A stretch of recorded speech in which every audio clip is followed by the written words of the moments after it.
Ahmed Chadli, vous êtes biochimiste au département de médecine du Georgia Cancer Center, mais également professeur associé à l'Université d'Augusta aux États-Unis d'Amérique. Bonjour et merci d'avoir accepté notre invitation.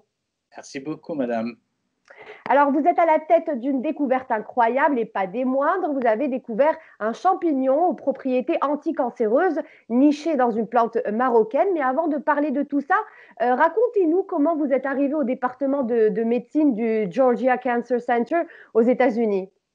Alors, ça, c'est une longue, c'est une longue histoire. Alors, je suis né dans un petit village du Maroc qui s'appelle Tezoukkert, dans la province de Rachidia, d'une famille modeste. Je suis allé à l'école primaire à Tezoukkert, où on avait en fait le CM1 et CM2 dans la même classe. Et on avait un seul instructeur, un seul teacher, un seul enseignant. Professeur, oui.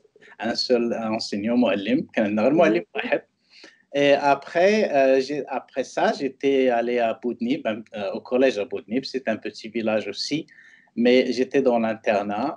Et après, j'étais au lycée Ibn Tahir al-Rachidia, dans l'internat aussi. Après, je suis allé à l'université de Meknès pour des études dans la faculté des sciences. Et après, je suis allé à Rabat pour faire de la biochimie et de la biologie, et de la biologie animale.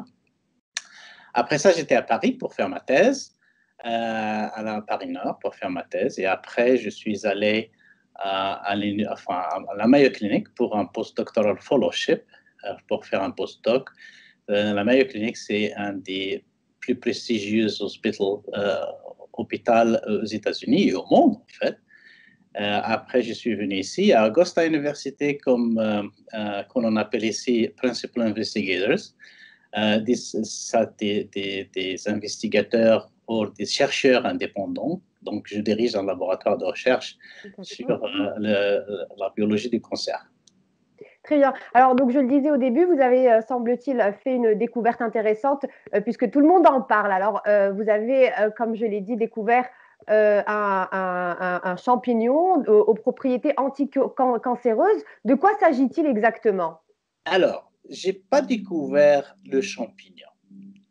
Le champignon, en fait, a été découvert, elle était là, en fait. Il a été isolé par un de mes collègues qui s'appelle Dr. Abdsamad Debab. Je l'ai rencontré dans un meeting à l'université de Rabat, l'université de médecine à Rabat, dans un congrès de la Société de pharmacologie marocaine, la Société marocaine de pharmacologie. Et après, après un speech, une présentation que j'ai donnée là-bas, et il est venu me voir et il a dit oh, on a des composés qui sont intéressants. Est-ce que vous pouvez les tester dans les essais que vous avez développés? On avait à ce moment-là développé ce que l'on appelle high throughput screen, ou ce que l'on appelle un criblage à haut débit des molécules qui peuvent être intéressants pour le cancer, le traitement du cancer. Alors, on a pris ces composés de Absamad et les a testés dans plusieurs de nos essais. Et un des composés qu'on a trouvé très intéressant, c'est celui-là dont on parle aujourd'hui. C'est un composé, en fait, qui a été isolé dans son labo quand il travaillait en Allemagne. Alors, vous voulez que je parle des composés maintenant ou vous voulez que... Oui, j'aimerais bien. Alors justement, quelles sont les composantes de ce champignon? Alors, il y en a plein de composantes. Et on a isolé une seule molécule qui s'appelle PENA, dans ce cas-là. C'est un métabolite. Et ce champignon, en fait, vit en symbiose avec une plante médicinale marocaine que l'on appelle le brastam. Je ne sais pas si vous connaissez. Le brastam, c'est une des plantes qui est utilisée dans la médecine traditionnelle marocaine. Et où est-ce qu'elle existe, cette plante, au Maroc? Elle existe un peu partout dans l'Atlas, et en fait dans le nord d'Afrique, même l'Algérie, la Tunisie, un petit peu, elle vit dans l'Atlas en général. C'est une plante qui a des caractéristiques très intéressantes. En fait, les gens l'utilisaient pour traiter les croissances dans la surface de la peau, en ce moment-là, en fait, les gens Mhm. on ne sait pas au cancer, mais en fait, ça, c'est des cancers de peau Et soigner peut-être avec quelque chose d'autre? Alors, les gens l'utilisent, en fait, utilisent les extraits de cette plante. C'est tout, et en particulier, ils utilisent les racines, les extraits de la racine de la plante. Alors, il s'est avéré que ce champignon, en fait, qui vit en symbiose avec les racines de l'obrostem, est l'origine des molécules qui sont anticancéreuses. Une de ces molécules, c'est ce que l'on appelle ENA. Et non. Quand on a purifié cette molécule et on a traité les cellules cancéreuses dans le laboratoire, elle les tue d'une façon très efficace. Et non seulement ça, quand on a pris ces molécules, on a implanté les animaux, les souris en fait, on les a implantés avec un cancer très dangereux, c'est le cancer du sein que l'on appelle le triple négatif. Je vous dirai un peu plus sur ce cancer, mais je vais juste décrire un petit peu ce que le composé fait.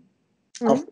ce composé, quand on implante les animaux avec des tumeurs, des cellules tumorales, et on laisse la tumeur grandir dans les animaux, puis on les traite avec ce composé, et c'est avéré qu'il tue les cancers d'une façon très efficace dans les animaux aussi.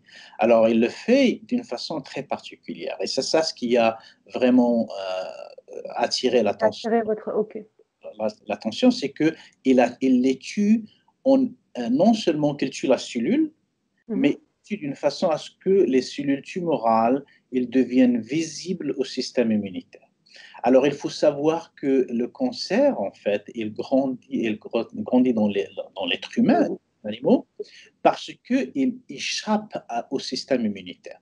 Alors, la cellule tumorale, c'est une cellule qui est pleine de mutations, pleine de changements dans la cellule. Alors, malheureusement, et pourtant, même avec tous ces changements-là, le système immunitaire n'arrive pas à la reconnaître parce que les cellules tumorales, ils sont très intelligentes et ils arrivent à inhiber le système immunitaire. Ils produisent des molécules qui peuvent bloquer le système immunitaire pour ne pas les attaquer. Alors, ce qui est intéressant, c'est ce composé, il tue les cellules tumorales, mais en même temps, il les rend visibles au système immunitaire. Donc, Donc, il a une double action.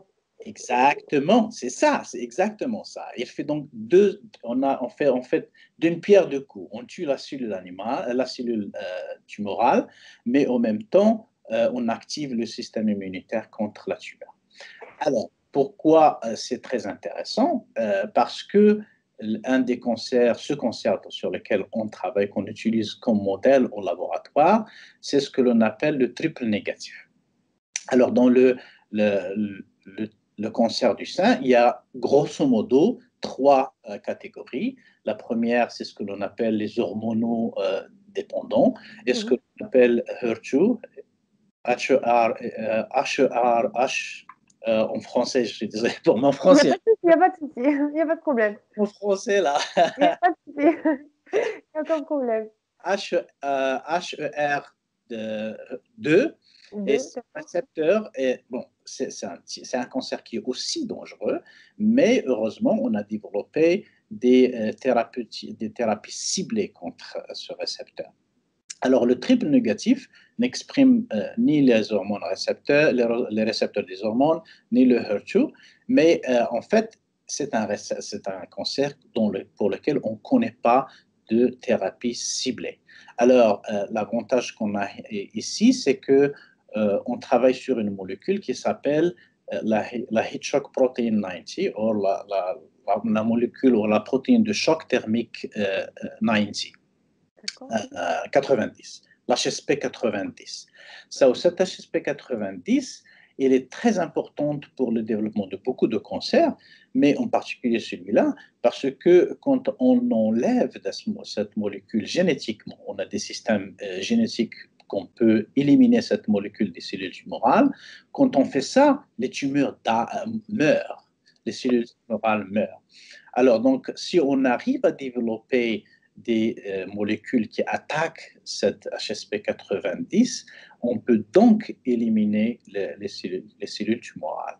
Alors, cette protéine, ce composé Na, il le fait d'une façon très, très différente des inhibiteurs qui ont été découverts auparavant contre l'HSP90. Et c'est ça qui nous a fait vraiment, qui nous a excité à propos de cette molécule. Alors justement, hormis ces effets contre le triple négatif, un cancer du sein, est-ce que ce champignon pourrait-il guérir peut-être d'autres maladies? Ah, bien sûr. Bon, comme je vous ai dit, ce n'est pas seulement le cancer du sein, d'autres cancers. Ça peut être, par D'accord, exemple, le cancer de la prostate, le cancer très bien. d'autres cancers, hein, le cancer de cerveau, les cancers. On les a testés dans plusieurs trucs. Aussi dans le cancer de sang, hein, la D'accord. La leucémie, leucémie, d'accord, ok. par exemple.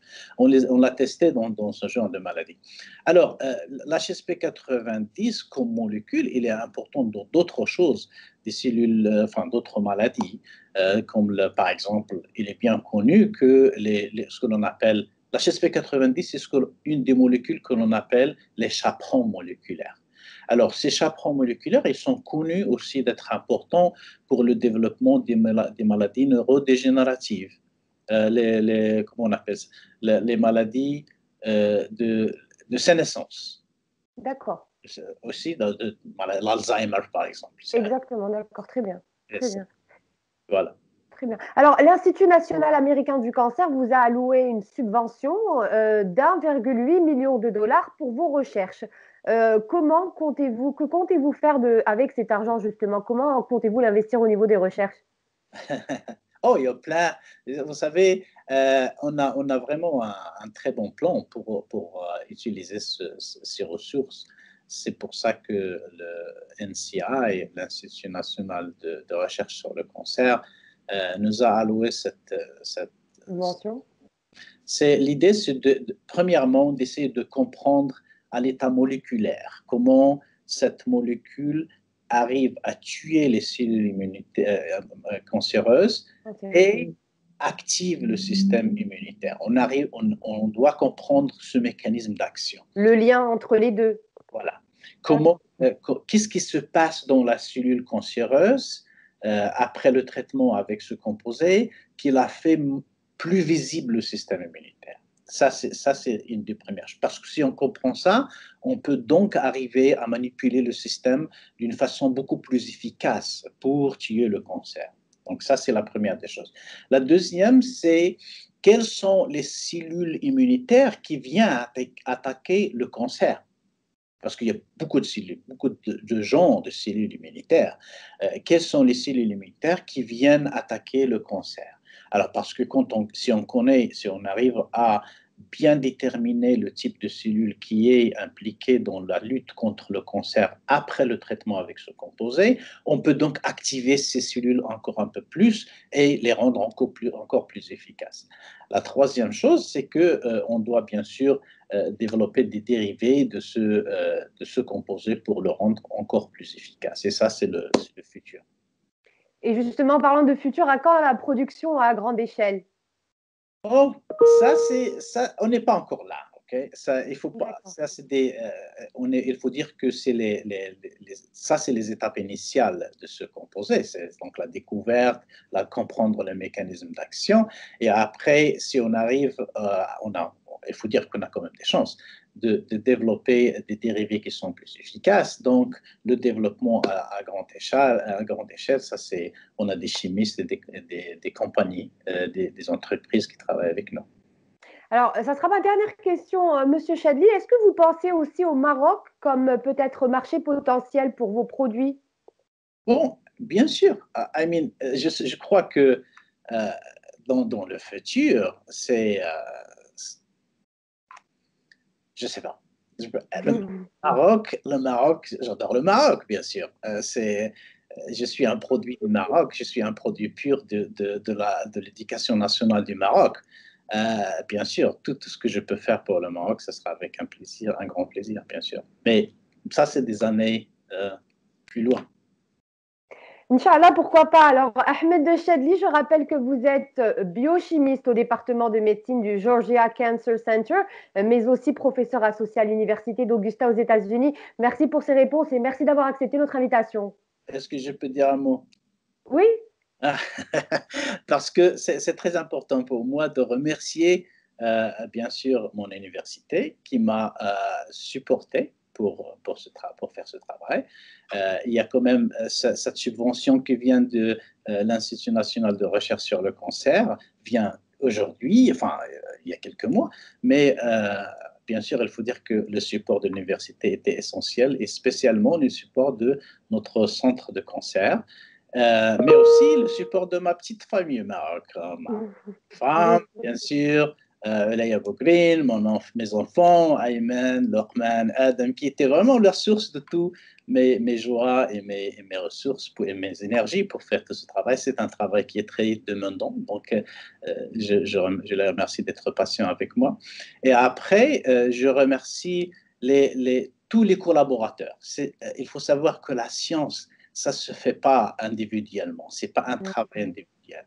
C'est un Donc, travail collectif. exactement, c'est un travail d'équipe.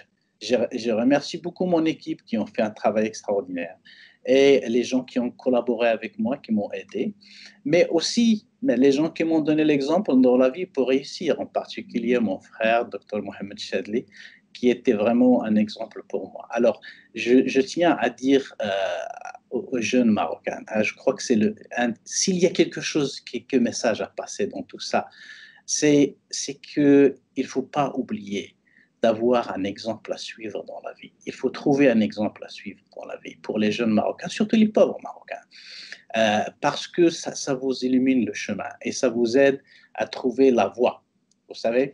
Et si vous travaillez dur, vous faites l'effort, vous trouvez un bon exemple, vous allez y arriver. Et le futur est bright, comme disent les Américains. Ben, en tout cas, Tabarakallah, Alexis, merci en tout cas d'avoir, c'est à mon tour de vous remercier. Merci d'avoir accepté notre invitation et merci pour vos efforts. Et Tabarakallah, Alexis, merci beaucoup.